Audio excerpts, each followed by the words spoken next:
दोस्तों जीएसटी के अंदर एक बहुत ही इम्पोर्टेंट अपडेट है जो पहले से ही पोर्टल पर आ चुका है, लेकिन आप में से काफ़ी सारे ऐसे हो सकते हैं जिन्हें इस अपडेट के बारे में नहीं पता या जिन्होंने इस अपडेट को अभी तक यूज़ नहीं किया। तो चलिए उसी अपडेट का डिस्कशन हम इस वीडियो में करने वाले हैं। चैनल पर नए हैं तो आगे बढ़ने से पहले सब्सक्राइब ज़रूर कर लीजिएगा। जीएसटी हो या इनकम टैक्स, इम्पॉर्टेंट अपडेट्स आपके साथ हम शेयर करते हैं। तो चलिए ये क्या अपडेट है। Taxpayers have now been provided facility on the GST portal पर टैक्सपेयर्स को एक फैसिलिटी प्रोवाइड की गई है टू रिक्वेस्ट फॉर एक्सटेंडिंग, कि आप रिक्वेस्ट कर सकते हैं एक्सटेंशन के लिए। एक्सटेंडिंग द ड्यू डेट, यानी कि ड्यू डेट एक्सटेंशन के लिए आप रिक्वेस्ट कर सकते हैं। किसकी ड्यू डेट एक्सटेंशन के लिए रिक्वेस्ट की जा सकती है?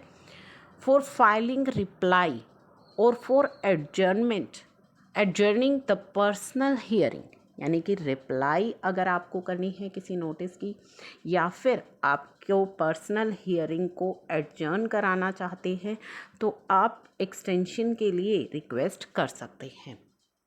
After a show cause notice has been issued by the tax officer ने अगर आपको कोई शो कोस नोटिस इशू किया है और उसकी रिप्लाई फाइल करने के लिए आप उस डेट को एक्सटेंड करवाना चाहते हैं, या पर्सनल हियरिंग के लिए अगर आपको बोला गया है तो आप उसे एडजर्न कराना चाहते हैं, तो आप करा सकते हैं। लेकिन यहाँ भी आपके लिए क्या इम्पॉर्टेंट चीज़ है जो आपको ध्यान में रखनी है, किस केस में आपको ये बेनिफिट मिलेगा कि आपको शो कोस नोटिस इशू किया गया है टैक्स ऑफिसर के द्वारा इन रिफंड केस।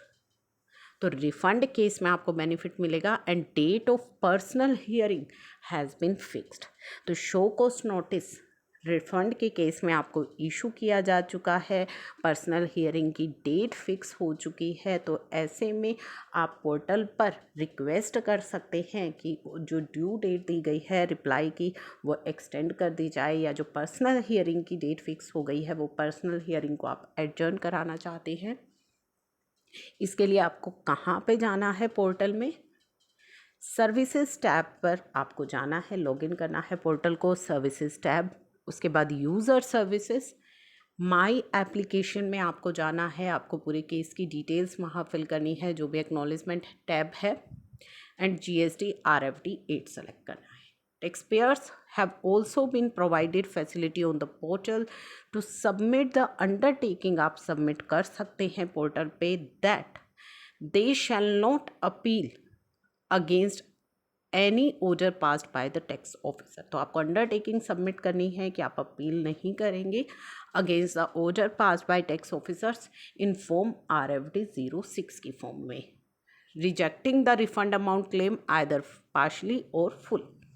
अगर आपका रिजेक्ट हो जाता है तो आप वहाँ पे जो है उसके अगेंस्ट अपील नहीं करेंगे। फॉर दिस आपको कहाँ जाना है? सर्विसेज यूज़र टैब, फिर से माई एप्लीकेशन में अपनी केस डिटेल्स डालनी है, ऑर्डर टैब के अंदर GST RFD 06 को सिलेक्ट करना है। तो ये फैसिलिटी भी आपको जो है पोर्टल पर मिल जाएगी। तो पोर्टल पर आपके लिए ये फैसिलिटी काफ़ी समय से इनेबल हो चुकी है। अगर आपको इन फैसिलिटी का नहीं पता था तो आई होप कि अब इसके बाद आपको जानकारी हो गई होगी।